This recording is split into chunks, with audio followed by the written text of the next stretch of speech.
नमस्कार बच्चों।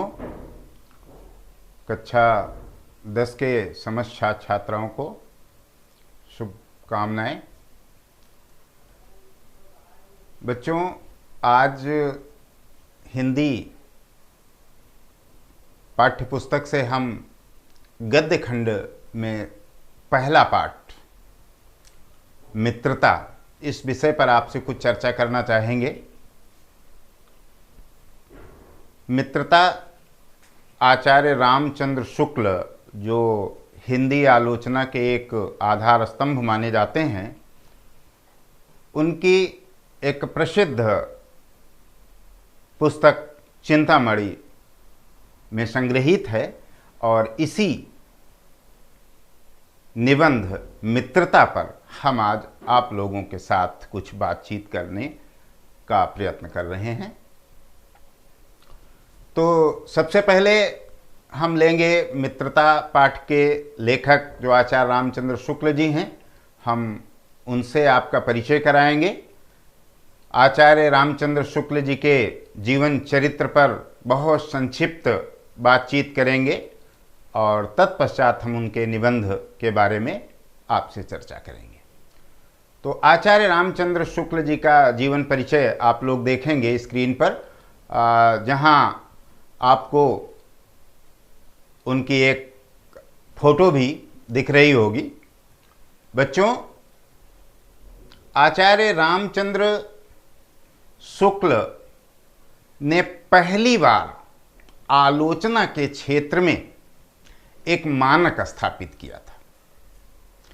ऐसा नहीं कि इसके पूर्व आलोचनाएं नहीं लिखी जाती थी, लेकिन आलोचना के क्षेत्र में इनका जो योगदान रहा है, इन्होंने जो उसके प्रतिमान स्थापित किए हैं कि आलोचना करने का आधार स्तंभ क्या होना चाहिए,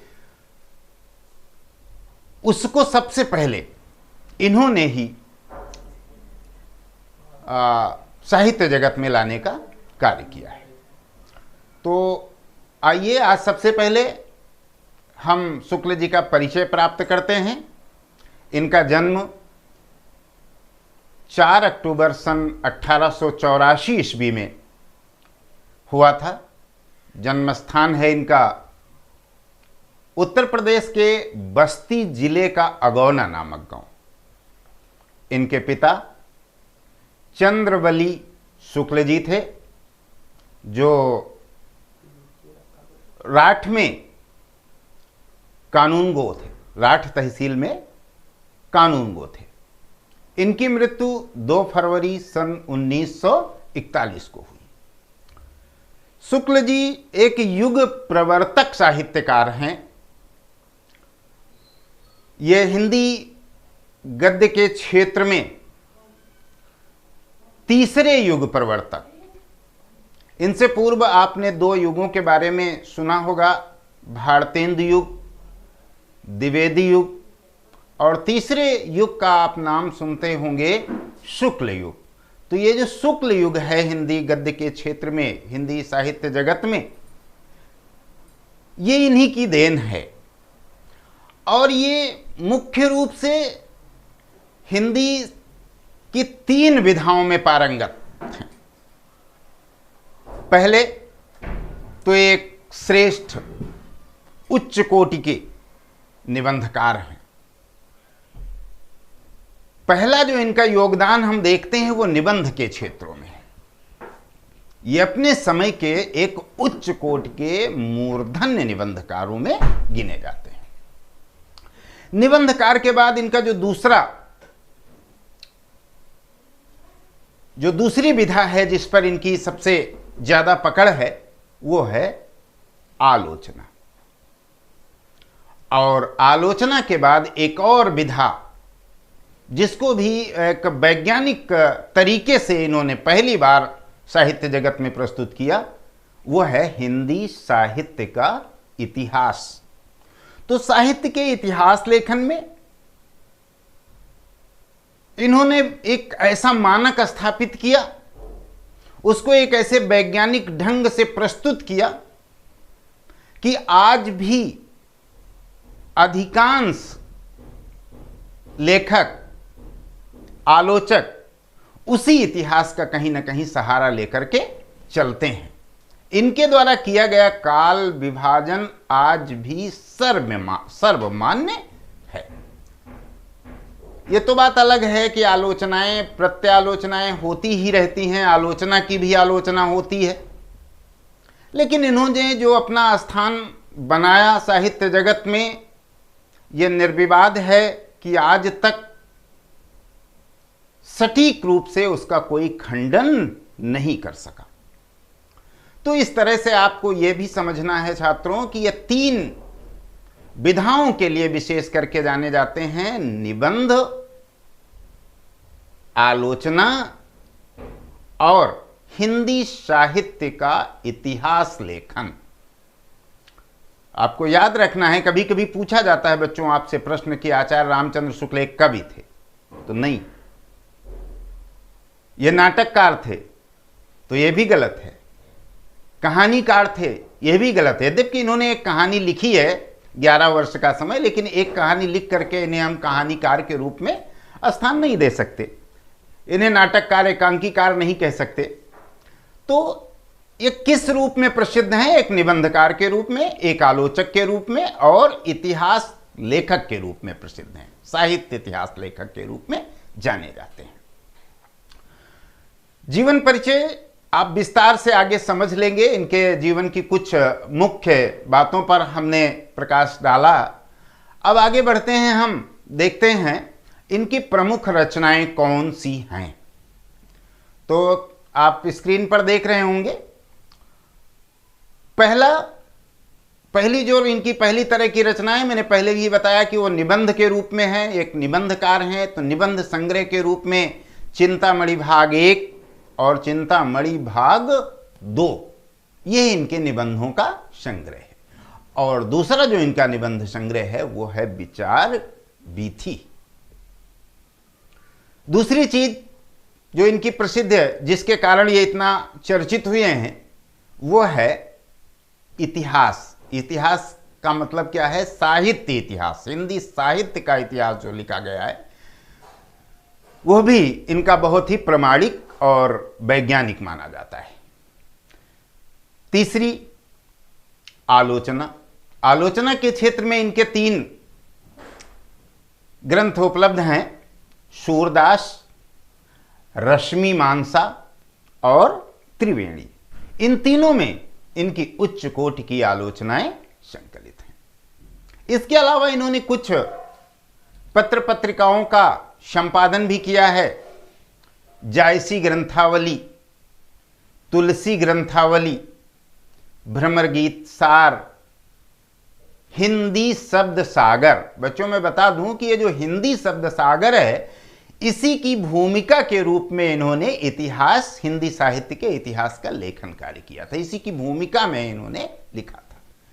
और काशी नागरी प्रचारिणी पत्रिका, जो अपने समय की बहुचर्चित पत्रिका थी, साथ ही आनंद कादम्बिनी, इनका इन्होंने संपादन किया है। लंबे समय तक इन्होंने, लगभग 19 वर्षों तक काशी नागरी प्रचारिणी पत्रिका का इन्होंने संपादन किया है।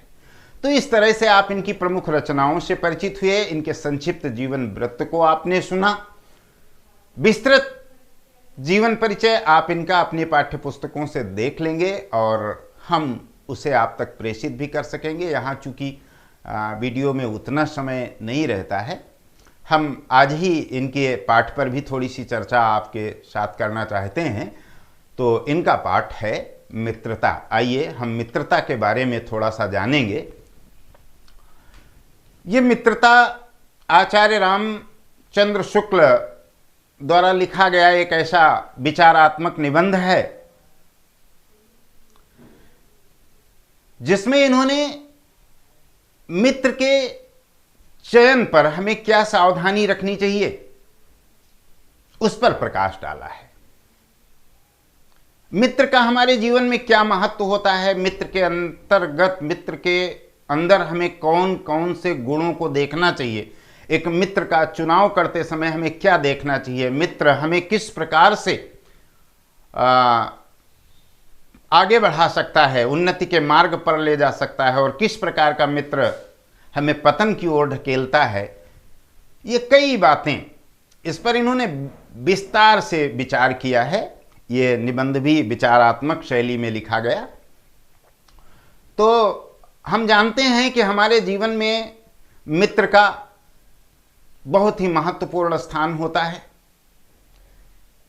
यदि हमें एक अच्छे मित्र का साथ मिल गया तो हम जीवन में सफल हो जाते हैं, और यदि हमें कहीं बुरे व्यक्ति का साथ मिल गया, उसका सानिध्य मिल गया, तो कहीं ना कहीं हम पथभ्रष्ट होते रहते हैं, जीवन में अवनति की ओर जाते रहते हैं, हमारा पतन हो जाता है।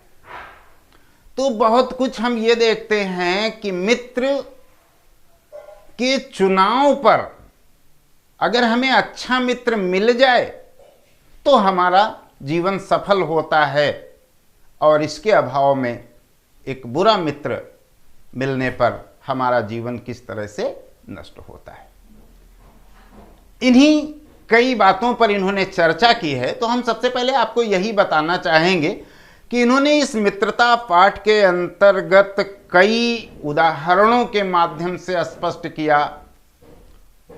पहले तो इन्होंने ये बताया कि हमें मित्र की आवश्यकता क्यों होती है। बच्चों, जब हम घर से बाहर निकलते हैं, किशोरावस्था में हम विद्यालय में प्रवेश लेते हैं,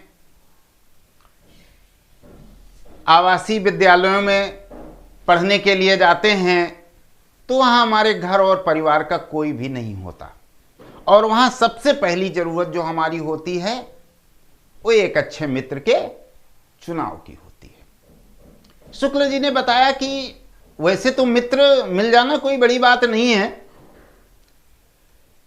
हेलो हाय करते तो बहुत सारे मित्र मिल जाते हैं। अगर आपकी जेब में पैसा है, आप लोगों को सिनेमा दिखाने ले जाएं, दावत के लिए आमंत्रित करें, तो बहुत सारे लोग आपके आगे पीछे लगे रहने वाले होते हैं। लेकिन जब आपकी जेब खाली होती है तो कोई भी आपका साथ देने वाला नहीं होता है। तो ऐसे मित्रों से हमारा काम चलने वाला नहीं है।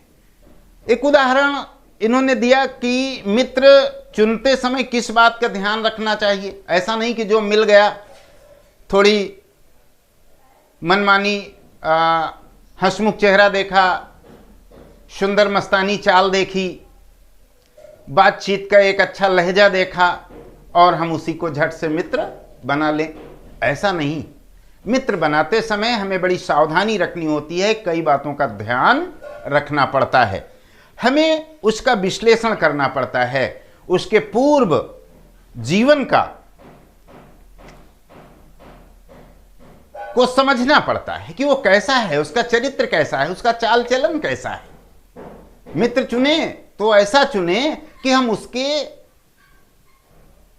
उसके ऊपर अपने आप को उस पर भरोसा कर सकें, कह सकते हैं, निर्भर रह सकें कि इस मित्र से हमारा कोई नुकसान नहीं होगा, ये मित्र हमें कभी बुरे मार्ग पर नहीं ले जाएगा। ऐसे व्यक्ति को हमें मित्र बनाना चाहिए। जब ये पता चल जाए कि इससे हमारी कोई क्षति होने वाली नहीं है, ये सदैव हमें अच्छे रास्ते पर ले जाएगा, हमें अच्छे कार्य करने के लिए प्रेरित करेगा, और जहां कहीं हम कुमार्ग पर जाएंगे ये हम पर एक अंकुश लगाएगा, हमें सचेत करेगा और हमारा सही ढंग से मार्ग दर्शन करेगा। उन्होंने उदाहरण के द्वारा समझाया है कि लोग एक छोटी सी मटकी लेते हैं तो उस पर भी ठुनके मार मार करके बजा कर लेते हैं, देखते हैं कहीं से टूटी फूटी तो नहीं है। उस मटकी का हमारे जीवन में क्या महत्व होता है? थोड़े दिन के लिए होती है, थोड़े पैसे के, लेकिन फिर भी देखते हैं कहीं इसमें पानी रिसने का भय तो नहीं है। तो मित्र पर तो हमारे जीवन, पूरा जीवन हमारा उस पर निर्भर हो जाता है। अगर अच्छा मित्र मिल गया तो हमारा जीवन सफल हो सकता है, और एक बुरे मित्र से हमारा जीवन असफल हो सकता है। तो मित्र का चयन करते समय हमें बड़ी सावधानी रखनी चाहिए, उसे भी हमें ठोंक बजा करके देख लेना चाहिए कि उसके अंदर कोई अवगुण तो नहीं है, कोई बुराई तो नहीं है। तो यही सारी बातें उन्होंने अंत में इस निबंध में कहा है, काजल की कोठरी में कितनों ही सयानो जाए, एक लीक काजल की लागी हैं पैलागी हैं। तो आपको देखना होता है बच्चों, नेटवर्क प्रॉब्लम के कारण और कुछ तकनीकी खामियों के कारण कुछ क्षण हम आपसे ठीक से रूबरू नहीं हो पाए, आपके सम्मुख उपस्थित नहीं हो पाए। खैर, मैं कह रहा था कि काजल की कोठरी में कितनों ही सयानो जाए, एक लीक काजल की लागी हैं पैलागी हैं। तो तात्पर्य यह है कि अगर हम बुरे व्यक्ति के साथ में फंस जाते हैं, बुरे व्यक्ति का साथ हमें मिल जाता है, तो हम चाहे जितना प्रयास करें हम उससे बच नहीं पाते। कुछ न कुछ छींटे लग जाती हैं। जैसे काजल से भरी कोई कोठरी हो, उसमें हम चाहे जितनी सावधानी पूर्वक प्रवेश करें, लेकिन कहीं न कहीं काजल हमारे शरीर में लगता जरूर है, कालिख लगती जरूर है। हम कलंकित जरूर होते हैं अगर बुरे मार्ग पर पैर रखते हैं तो इस तरह से आपने देखा कि मित्रता पाठ में कई बातों पर चर्चा की गई है। मित्र की हमें आवश्यकता क्यों होती है और मित्र का हमारे जीवन में क्या स्थान होता है। दूसरी चीज, मित्र चयन करते समय हमें किन किन खास बातों पर ध्यान रखना होता है। और तीसरी चीज, अगली चीज ये होती है कि मित्र के चुनाव में अगर हम सावधानी नहीं रखते तो निश्चित रूप से हम अपने जीवन में असफल हो जाते हैं। तो अब हम इनके पाठ की एक सारांश के रूप में आपसे चर्चा कर चुके हैं। आप लोग विस्तृत पाठ आप पढ़ लीजिएगा। आगे हम उस पाठ से कुछ महत्वपूर्ण व्याख्या के अंश आपके साथ साझा करने का प्रयास कर रहे हैं। तो ये कौन से अंश हैं देखेंगे, आप स्क्रीन पर देख रहे होंगे। एक बहुत ही महत्वपूर्ण अंश जो हमने लिया है इनके पाठ से, इसे आप लोग देखेंगे। हम पढ़ रहे हैं, हम लोग कच्ची मिट्टी के मूर्ति के समान रहते हैं, जिसे जो जिस रूप का चाहे उस रूप का करे, चाहे राक्षस बनावे चाहे देवता। ऐसे लोगों का साथ करना हमारे लिए बुरा है जो हमसे अधिक दृढ़ संकल्प के हैं, क्योंकि हमें उनकी हर एक बात बिना विरोध के मान लेनी पड़ती है। पर ऐसे लोगों का साथ करना और बुरा है जो हमारी ही बात को ऊपर रखते हैं, क्योंकि ऐसी दशा में ना तो हमारे ऊपर कोई दबाव रहता है और ना हमारे लिए कोई सहारा रहता है। बच्चों, आप देखेंगे कि ये 2018 की परीक्षा में पूछा गया है, बार बार इसकी पुनरावृत्ति होती रहती है, परीक्षाओं में पूछा जाता रहता है। ऐसे ही हमने कुछ अंश लिए हैं जिनमें आपसे थोड़ी सी बातचीत करेंगे। तो इस तरह का अंश आपके बोर्ड परीक्षा में आएगा। ये आवश्यक नहीं कि वो मित्रता का ही आवे, आपके जो 5-6 पाठ हैं किसी भी पाठ से आ सकता है, किंतु आएगा ऐसे ही जैसे यहां पर लिखा हुआ है। गद्यांश होगा, उसके नीचे 3 प्रश्न होंगे और ये तीनों ही प्रश्न 2-2 नंबर के होते हैं। इनके उत्तर आपको देने होते हैं। हम इनके बारे में आपसे चर्चा करना चाहेंगे। सबसे पहला प्रश्न जो इस गद्यांश पर लिखा गया है वो है, उपर्युक्त गद्यांश का संदर्भ लिखिए। तो बच्चों, संदर्भ आपको पहले भी बताया गया होगा, कक्षा 9 में भी बताया गया होगा। आज हम एक बार फिर आपसे लिखने का तरीका बता रहे हैं, आप लोग लिखने का प्रयास भी कीजिएगा। इसका संदर्भ लिखते समय हम लिखते हैं प्रस्तुत। प्रस्तुत का मतलब होता है कि जो अंश लिया गया है उसकी बात हम कर रहे हैं, जो हमारे सामने है उसको कहते हैं प्रस्तुत। प्रस्तुत गद्यांश हमारी पाठ्यपुस्तक हिंदी के गद्य खंड में संकलित मित्रता नामक पाठ से लिया गया है। इसके लेखक आचार्य रामचंद्र शुक्ल जी हैं। बस इतनी सी बात आपको लिख देनी होती है। एक प्रश्न का उत्तर हो गया और 2 नंबर आपके पक्के हो गए। और दूसरा प्रश्न थोड़ा समझने लायक होगा, जिसमें लिखा होता है रेखांकित अंश की व्याख्या कीजिए। रेखांकित का मतलब होता है कि उस पैराग्राफ में, उस गद्यांश में कुछ वाक्यों के नीचे लाइन खींची हुई होती है। जैसे कि आप इसमें देख रहे हैं कि 2-2.5 पंक्तियों के नीचे एक लाइन खींची हुई है। इसी लाइन को कहते हैं रेखांकित अंश। इस लाइन के ऊपर जो कुछ भी लिखा हुआ है वह रेखांकित है। रेखांकित से तात्पर्य है कि इसमें कुछ विशेष बात है, यह कुछ समझने लायक है, अतः हमें इसका अर्थ बताना होता है। तो रेखांकित अंश की जब व्याख्या करने की बात आती है तो हम यही लिखते हैं, हेडिंग डाल देंगे, रेखांकित अंश की व्याख्या। और इसके बाद हम इस पंक्तियों का अर्थ स्पष्ट करने का प्रयास करेंगे अपनी भाषा शैली में। जैसे व्याख्या कैसे करेंगे, आप लिखेंगे कि आचार्य रामचंद्र शुक्ल जी कहते हैं कि हम लोग जब बाह्य समाज में प्रवेश करते हैं, हमारी अवस्था किशोरावस्था होती है। और वो किशोरावस्था कैसी होती है? किशोरावस्था एक ऐसी अवस्था होती है जिसमें हम किसी भी संस्कार को ग्रहण करने योग्य होते हैं। अच्छे संस्कार मिल जाएं तो अच्छे बन जाते हैं और बुरे मिल जाएं तो बुरे बन जाते हैं। उन्होंने एक उदाहरण दिया है कि हम लोग कच्ची मिट्टी की मूर्ति के समान होते हैं। जैसे कलाकार कच्ची मिट्टी की, गीली मिट्टी की मूर्ति बनाता है और बनाते समय वो चाहे उसमें राम की मूर्ति बना दे, राम का चित्र उकेर दे, और चाहे रावण का उकेर दे, क्योंकि जब तक मिट्टी कच्ची है, गीली है, हम जैसा चाहें वैसा बना सकते हैं। हम सीता की तस्वीर भी बना सकते हैं, देवी मां की तस्वीर बना सकते हैं और राक्षसी की भी तस्वीर बना सकते हैं। तो ये होता है, यही हमारी जो मानसिक अवस्था होती है किशोरावस्था में, जो हमारा मस्तिष्क होता है हर प्रकार के संस्कार ग्रहण करने योग्य होता है।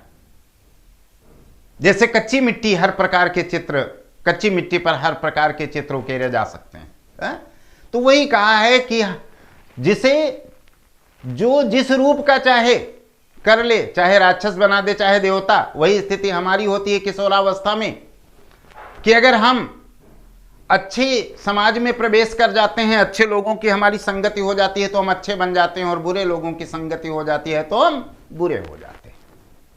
आगे कहते हैं कि ऐसे लोगों का साथ करना बुरा है जो हमसे अधिक दृढ़ संकल्प के हैं। हमें ध्यान रखना चाहिए कि मित्र का चुनाव करते समय ऐसे लोगों का साथ ना करें जो बहुत मजबूत विचारों वाले, दृढ़ संकल्प के हैं, जो हमारे सुझाव को सुनने वाले नहीं हैं, हमारी सलाह कभी मानने वाले नहीं हैं।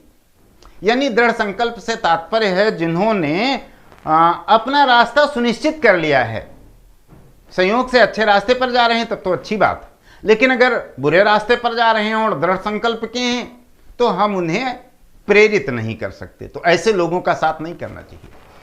हमें सदैव ऐसे लोगों का साथ करना चाहिए जो हम बुरे मार्ग पर जा रहे हों तो हमें सचेत करें, और यदि उनसे कुछ बुराई हो रही हो हम उन्हें सचेत करने का प्रयास करें तो वह हमारी बातों से सहमत हो सके। क्योंकि हमें उनकी हर एक बात बिना विरोध के मान लेनी पड़ती। ये कहते हैं जो बहुत दृढ़ संकल्प का है, अगर वह हमें बुरे मार्ग पर ले जाने लगेगा तो निश्चित रूप से हमें उसकी बात माननी पड़ेगी, क्योंकि वो हमसे मजबूत विचारों का है, उसके अंदर एक दृढ़ इच्छा शक्ति है, और उसी को हम अगर अपना आदर्श बना लेंगे तो वो जो कहेगा हम वही करेंगे, उसका हम विरोध नहीं कर पाएंगे, क्योंकि हमारी बातों का तो उस पर कोई असर होगा ही नहीं। तो ऐसे व्यक्तियों का साथ नहीं करना चाहिए। पर ऐसे लोगों का साथ करना और बुरा होता है। हाँ, तो बच्चों इतना ये था, ये हो गई आपकी रेखांकित अंश की व्याख्या। संक्षेप में अगर हम 2-3 वाक्यों में कहना चाहें तो हम ये कह सकते हैं कि हम वाह्य समाज में ऐसी अवस्था में प्रवेश करते हैं जब हम किशोर वय के होते हैं, किशोर अवस्था के होते हैं, और ये किशोरा अवस्था हमारी एक अपरिपक्व अवस्था होती है। हमारा मस्तिष्क बिल्कुल कच्चा होता है, हम हर प्रकार के संस्कार ग्रहण कर सकते हैं। जैसे कोई अच्छा मित्र मिल जाएगा तो हम अच्छे संस्कार ग्रहण कर लेंगे, और बुरे मित्र के मिलने पर बुरे संस्कार ग्रहण करेंगे।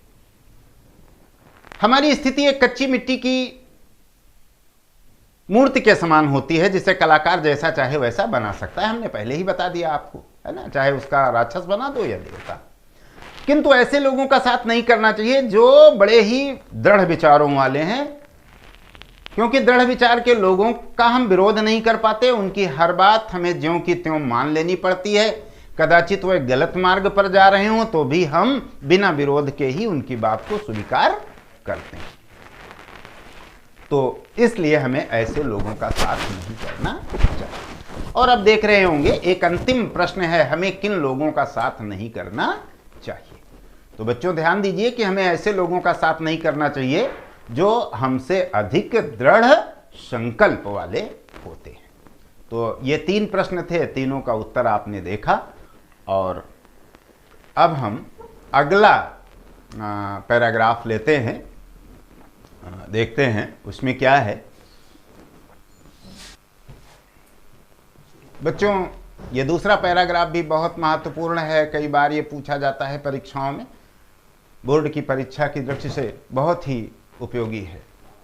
हम पढ़ रहे हैं, आप लोग सुनेंगे। कुसंग का ज्वर सबसे भयानक होता है। यह केवल नीति और सद्वृत्ति का ही नाश नहीं करता, बल्कि बुद्धि का भी क्षय करता है। किसी युवा पुरुष की संगति यदि बुरी होगी तो वह उसके पैरों में बंधी चक्की के समान होगी, जो उसे दिन दिन अवनति के गड्ढे में गिराती जाएगी। और यदि अच्छी होगी तो सहारा देने वाली बाहु के समान होगी। बाहु माने बेटा भुजा होता है, उसे निरंतर उन्नति की ओर उठाती जाएगी। तो इसमें भी उसी तरह के 3 प्रश्न हैं। उपर्युक्त गद्यांश का संदर्भ लिखिए। हम पहले ही बता चुके हैं संदर्भ लिखने का तरीका। अगर वो तरीका आपको लंबा जान पड़ता है, समझ में नहीं आता है, तो सीधे लिख सकते हैं 2 चीजें। नंबर 1 लिखेंगे पाठ का नाम, डैश करके लिख देंगे मित्रता, और फिर उसके नीचे लेखक का नाम डैश करेंगे और लिख देंगे आचार्य रामचंद्र शुक्ल। तो ये संदर्भ वाला अंश तो प्रश्न बड़ा ही सरल होता है बच्चों, किंतु इसे हम पहचान तभी पाते हैं जब हमने पाठ को अच्छी तरह से पढ़ा हो। तो पाठ देखते ही, पंक्तियां देखते ही हमें पता चल जाता है कि ये किस पाठ से लिया गया है। अब इस पर चूंकि हमारी आपकी चर्चा हो रही है, अगर आपके सामने कभी भी आएगा तो आपको पता चल जाएगा किस पाठ से है और इसके लेखक कौन है। तो संदर्भ सबका एक जैसा ही होता है। एक पाठ के अंतर्गत आने वाले सारे संदर्भ एक जैसे होते हैं, क्योंकि वो एक ही पाठ होता है और उसका लेखक भी एक ही होता है।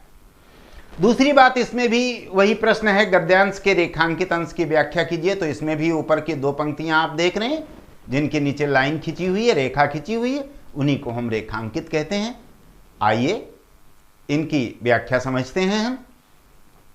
कुसंग का ज्वर सबसे भयानक होता है। तो बच्चों कुसंग होता क्या है? संग शब्द में कु उपसर्ग लगा हुआ है, जिसका मतलब होता है बुरा। संग माने साथ, कुसंग बुरा साथ या बुरे व्यक्ति का साथ। यहां पर कहा कुसंग का ज्वर। ज्वर क्या होता है? ज्वर एक प्रकार का बुखार होता है। जैसे बुखार आ जाता है व्यक्ति को तो वो बहुत ही क्षीण हो जाता है, उसका शरीर अशक्त हो जाता है, उसका रक्त जल जाता है। वैसे ही यहां पर कहा कुसंग का बुखार यदि किसी को आ जाता है तो यह बड़ा भयानक होता है। कुसंग का ज्वर सबसे भयानक होता है। तात्पर्य यह है कि जितने भी प्रकार के बुखार होते हैं उन सब में कुसंग का बुखार, बुरे व्यक्ति के साथ रूपी जो बुखार होता है, वो बड़ा ही खतरनाक होता है, भयानक होता है। क्यों भयानक होता है? यह केवल नीति और सद्वृत्ति का ही नाश नहीं करता, क्योंकि ऐसा बुखार जिसको आ जाता है, बुरे व्यक्ति का साथ जिसको हो जाता है, पड़ जाता है, हैं? वो अच्छी बातों से कोसों दूर हो जाता है। वो ये नहीं जान पाता कि जो कर रहा है वो अच्छा है अथवा बुरा है। इसीलिए कहा ये केवल नीति और सद्वृत्ति का ही नाश नहीं करता। जब बुरे व्यक्ति का साथ हो जाता है तो हमारी सोचने विचारने की क्षमता, हमारा चरित्र गंदा हो जाता है। बुरे व्यक्ति का साथ होने से हम बुराई के भक्त बन जाते हैं। हमारी जो सद्वृत्ति है, जो हमारी अच्छी आदतें हैं, वह हमसे दूर होने लगती हैं और हम बुराई के भक्त बनने लगते हैं। यहां तक कि यह स्थिति पहुंचती है कि धीरे धीरे बुद्धि का भी क्षय होने लगता है। बुद्धि, उचित और अनुचित का भेद करना, यह बुद्धि है। क्या अच्छा है क्या बुरा है हम ये नहीं जान पाते। हम जो करते हैं चाहे वो बुरा ही हो, हमें वो अच्छा ही प्रतीत होने लगता है। ये कब ऐसा होता है? जब हम बुरे व्यक्ति की संगति में पड़ जाते हैं। लेखक बताता है आगे कि किसी युवा पुरुष की संगति यदि बुरी होगी तो उसके पैरों में बंधी चक्की के समान होगी। अगर कोई नवयुवक ऐसा मित्र हमें मिल गया जो बुरे आचरण वाला है, तो ऐसा व्यक्ति हमें कभी उन्नति की ओर बढ़ने नहीं देगा। हमें आगे बढ़ने से रोकेगा। जिस प्रकार से एक नवयुवक के पैरों में अगर चकिया बांध दी जाए, चकिया तो आप लोग जानते होंगे, भारी सा पत्थर बांध दिया जाए, पत्थर का टुकड़ा बांध दिया जाए, तो वह व्यक्ति आगे नहीं बढ़ सकता, पैर नहीं उठा सकता। वैसे ही अगर बुरे व्यक्ति का साथ हो जाता है, बुरे व्यक्ति की छूत लग जाती है, तो हम आगे नहीं बढ़ पाते। हमारा जीवन खराब हो जाता है। हमारा आचार व्यवहार जो कुछ भी है वो सब गंदा हो जाता है। और यदि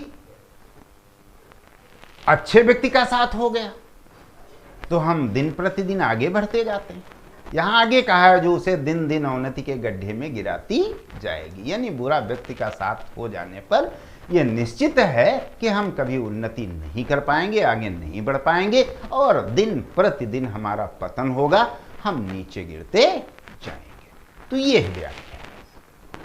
और तीसरा प्रश्न है कुसंग का क्या प्रभाव पड़ता है, और फिर अथवा करके लिखा है कुसंग का प्रभाव व्यक्ति के जीवन पर किस प्रकार पड़ता है। युवा पुरुष की संगति यदि बुरी होगी तो उसका क्या परिणाम होगा। ये कई प्रश्न इसी के सब एक ही हैं। कुसंग और अच्छी संगति में क्या अंतर है, हम समझ रहे हैं। जो बातें हमने अभी आपसे चर्चा की है, जिन बातों को हम लोगों ने समझा है, उन्हीं में इन प्रश्नों का उत्तर है। कुसंग का क्या प्रभाव होता है? कुसंग का प्रभाव होता है कि यदि बुरे व्यक्ति के साथ में हम पड़ जाते हैं तो हम कभी आगे नहीं बढ़ पाते, वरन हम दिन प्रतिदिन पतन की ओर जाते रहते हैं। हमारा कह सकते हैं चारित्रिक विनाश होता रहता है, हमारा चरित्र नष्ट हो जाता है। और इसके बाद हम देखते हैं एक आध और पैराग्राफ ले लेते हैं जिसको आपके साथ चर्चा करेंगे। देखो है कि नहीं?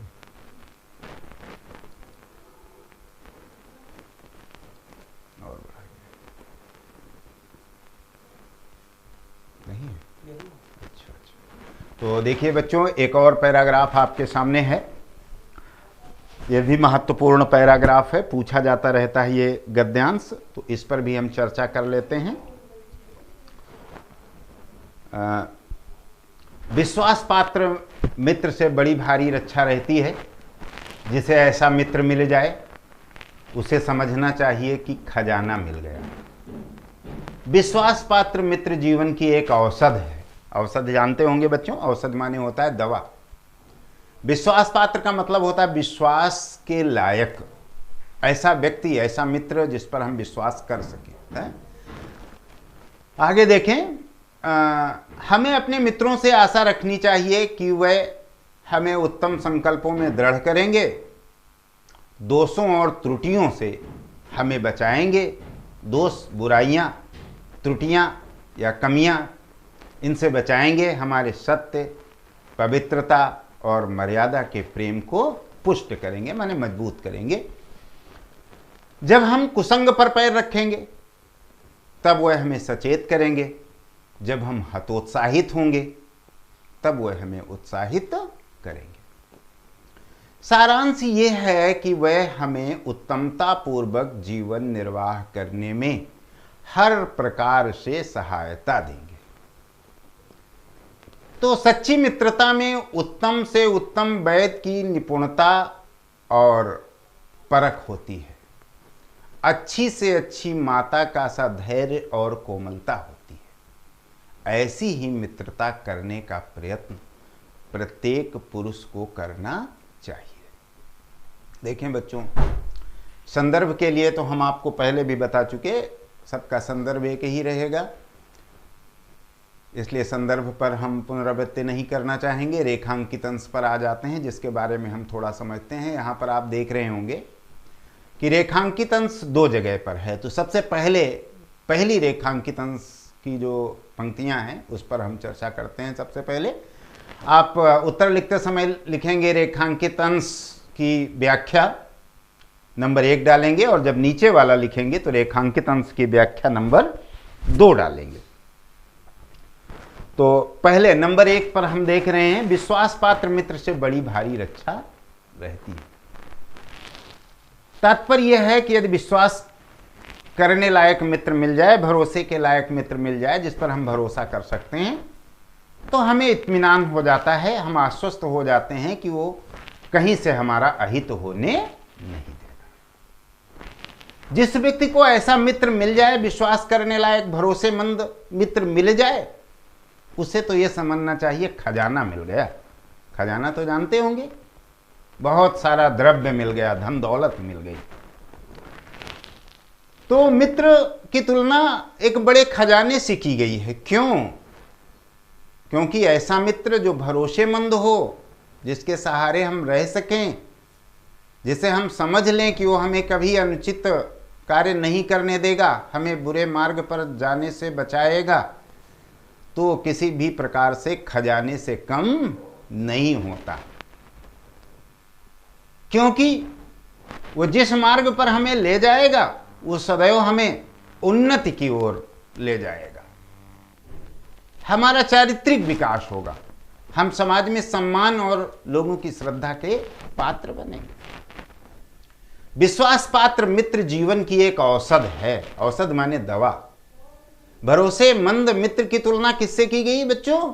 दवा से की गई है। आप जानते हैं कि जिस तरह औषध अनेक प्रकार की बीमारियों को दूर कर देती है, बीमारियों को नष्ट करती है, बीमारियों से हमें बचाती है, उसी प्रकार भरोसेमंद मित्र भी एक औषध के समान होता है जो हमें बुराइयों से बचाता है, सदैव हमें अच्छे मार्ग पर चलने के लिए प्रेरित करता है और दुर्गुणों से हमें बचाता है। अब रेखांकित अंश की नंबर 2 की व्याख्या देखें, जो नीचे पंक्तियां दी हैं। सच्ची मित्रता में उत्तम से उत्तम वैद्य की निपुणता और परख होती है। वैद्य आप जानते हैं, वैद्य चिकित्सक होता है। आज की भाषा में हम उसे डॉक्टर जिसे कहते हैं। तो सच्चा मित्र क्या होता है? सच्ची मित्रता में उत्तम से उत्तम माने अच्छे से अच्छे वैद्य, अच्छे से अच्छे डॉक्टर या चिकित्सक की तरह निपुणता होती है, कुशलता होती है और परख होती है। एक अच्छा मित्र जो सच्ची मित्रता करता है, वो अपने मित्र को परखने में देर नहीं लगाता कि हमारा मित्र किस मार्ग पर जा रहा है, उसके अंदर कौन सी कमियां हैं, कौन सी अच्छाइयां हैं, अच्छाइयों के लिए कैसे प्रोत्साहित करे और बुराइयों से उसे कैसे बचाए। तो ये मित्र इस बात पर विशेष ध्यान देता है अगर अच्छा मित्र होता है। एक वैद्य की तरह से, जैसे वैद्य नाड़ी पकड़ते ही जान जाता है कि कफ, पित्त, वात में से कौन सी बीमारी है, किसकी अधिकता है, किसकी न्यूनता है, नाड़ी पकड़ करके जान जाता है और उसी के अनुरूप वो दवा दे देता है। औषध दे देता है और व्यक्ति स्वस्थ हो जाता है। ऐसे ही सच्चा मित्र भी यही करता है कि अपने मित्र के दुर्गुणों को और अच्छाइयों को तुरंत भांप लेता है, परख लेता है, जैसे वैद्य नाड़ी देख लेता है, और फिर उसी के अनुरूप उसका मार्गदर्शन करता है, उसे क्या करना चाहिए और क्या नहीं करना चाहिए। आगे देखेंगे तो अच्छी से अच्छी माता का सा धैर्य और कोमलता होती है। अच्छे मित्र में एक और जो विशेष बात होती है, तो अच्छी से अच्छी माता का सा धैर्य। मां में कितना धैर्य होता है। मां अपने बच्चे को अच्छा संस्कार देने के लिए बड़े धैर्य से काम लेती है। कभी बच्चा बुरे मार्ग पर जा रहा हो तो वह उसे बार बार समझाने का प्रयास करती है। तो ऐसा ही मित्र भी होता है। जो सच्चा मित्र होता है उसमें यह भी विशेषता होती है कि वह बड़ा धैर्यशाली होता है और बड़े कोमल विचारों वाला होता है, जो बुराई पर जाते हुए अपने मित्र को धैर्य के साथ उसे अच्छे मार्ग पर जाने के लिए प्रेरित करता है। वो ऐसे ढंग की बात करता है कि उसका मित्र नाराज भी नहीं होता, बड़ी कोमलता के साथ वो उस पर प्रभाव छोड़ता है, बड़े अच्छे व्यवहार के साथ वह सुझाव देता है।